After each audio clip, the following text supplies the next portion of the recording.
You know, as a reader, there's nothing better than coming back to a series and falling in love with the world all over again. So earlier today, I finished The Heart of What Was Lost, which is a Austen Ard novel by Tad Willams.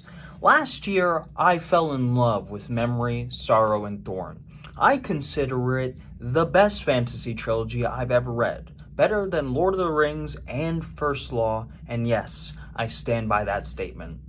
So, when I found out that he not only wrote more books in the Austen Ard world, but he wrote an entire sequel series and two novellas, I was ecstatic to start them this year. And the first one I had to dive into is The Heart of What Was Lost, which works as the bridge story or interlude between Memory, Sorrow, and Thorn and The Last King of Austen Ard, which is the sequel series. And honestly, after finishing The Heart of What Was Lost, I remember precisely why I fell in love with Austen Ard in the first place. Because this book just has magic. There is something about the way Tad Willams writes fantasy. It just resonates with me. It's how fantasy ought to be written, in my opinion. It is stylistic, it's atmospheric, it's melancholic, and there's just this general sense of this almost feels like a real planet. It feels like the real world, and these characters just feel real, even if you're only with them for a short amount of time. And I just really deeply appreciate how Willams writes. I think he has the best prose I've read in the game, or at least my favorite. The way he writes scenes, the way he writes dialogue, the way he writes character interactions and emotions just all resonates with me on just like a spiritual level almost. So what makes The Heart of What Was Lost good? Because obviously I'm giving it a lot of praise, right? Well, what I really enjoy about The Heart of What Was Lost is that it focuses on a story that most authors would not even bother to write. This would definitely be in another fantasy book or another fantasy series, Cliff Notes, if you will. It would be at the bottom, just like one line of dialogue about, hey, we fought this battle over the course of several days, and it drove the Norns or the evil guys back to their lair, and humanity can finally rest. Those kinds of stories are usually not written about, you know what I mean, in most fantasy books. After Lord of the Rings, you don't watch as humanity hunts down the absolute last orcs and just slaughters them. Or in The Wheel of Time, you don't watch as, the people try and hunt down the last of, dark one side or whatever. That is kind of not generally how these stories are written. They're usually left on a high note where the good guys have won the day, and the cleaning up the mess, that's not a problem. You can just presume that the bad guys are all dead. But Willams insisted instead to actually follow a group of people who decided to continue to hunt down the villains in this story because of the evils that they committed. And this story really focuses on not necessarily the big heroes like, most other fantasy stories and series, including Memory, Sorrow, and Thorn do, but focus more on the individual soldiers and the lower echelon of human and Norn society.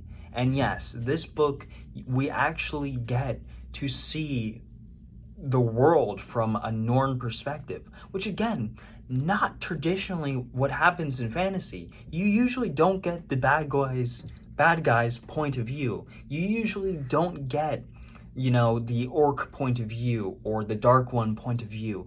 But Willams just has this way of creating characters and creating stories where you think one thing is true and then he shifts this perspective because in the original trilogy the Norns are just straight up bad guys. Like there's not a lot more to them than the fact that they are like a fallen race and now they're evil and they want to take vengeance upon humanity for the wrongs that we've committed against them. You know what I mean? Most of the time they would not be the focus of any story, even a shorter story. But Williams instead actually says, you know what, I'm going to make you kind of look at their culture and look at the way they see the world and look at, the fact that they have families and loved ones and values of their own and beliefs and things that they want to uphold and protect, just like the humans. And that this entire thing, this entire story I've written is much more complex than you can possibly believe, and there's more moral dimensions to this than you initially thought. And for me, I love that. I love any author who's willing to show both sides of a war and give both sides an argument to base that war on. So for me, this just worked, and I really like the fact that we had so much focus on characters who, again, would not traditionally be the focus in stories like this. We focus on, at least in the human side, grunts, soldiers, everyday just characters who, there's like one in here who's a lord, and he's been a focus in the first trilogy. But for the most part, I feel like a lot of the perspectives throughout this book are from an everyday soldier, somebody who, they signed up because their homeland was invaded, and they won the day, and now they don't want to fight anymore, but they know that they have to in order to ensure peace for future generations. And then on the flip side, the Norns, it's not like it's some super high lord, like, it's not literally the Dark One Norn, it's not the queen of the Norns whose perspective we get. It's just this builder dude who wants to protect his family and protect his legacy, and he has dreams and aspirations of his own. And we see over the course of like several days as this story is told, both perspectives and how they fight against each other and what their like cultural differences are and how they view one another.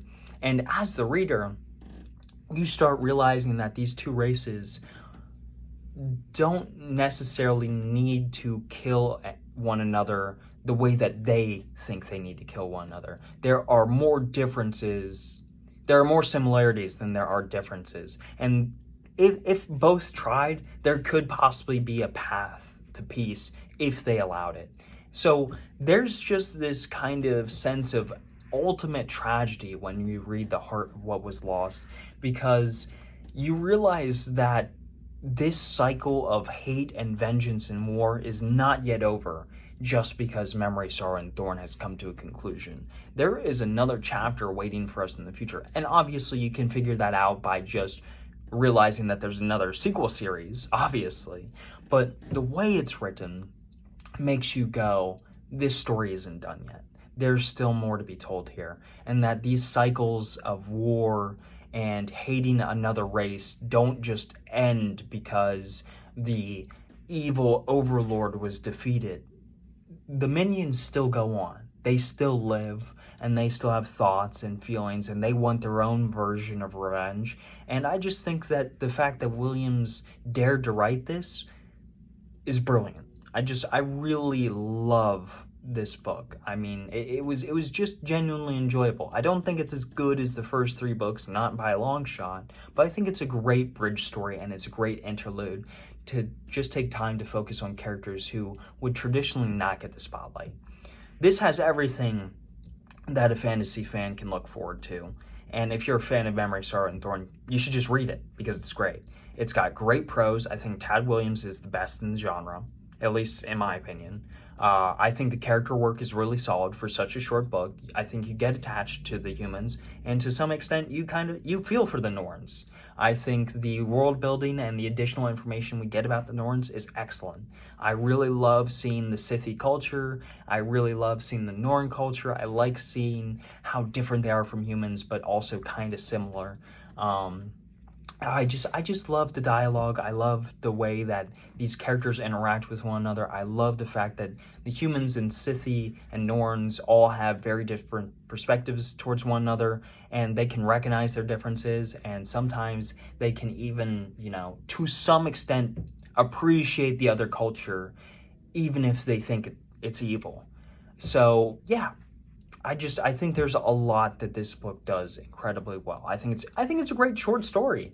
I think it's a great shorter story. I think it's a great addition to the Austen Ard world and mythos that Tad Williams has created. And I look forward to reading The Last King of Austen Ard in the future, which I will continue very shortly after I read The Drawing of the Three.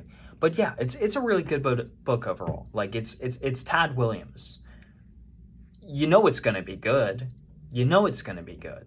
So I'm going to give it like a 8.2, 8.3 out of 10. It's really enjoyable. It's not very long. It's like 10 hours on audio. It was a breeze to get through. And I'm so glad to be back in the lands of Austen Ard. There's just something magical about this place and about this world and what Tad Williams has created. It really resonates with me. And I can't wait for more.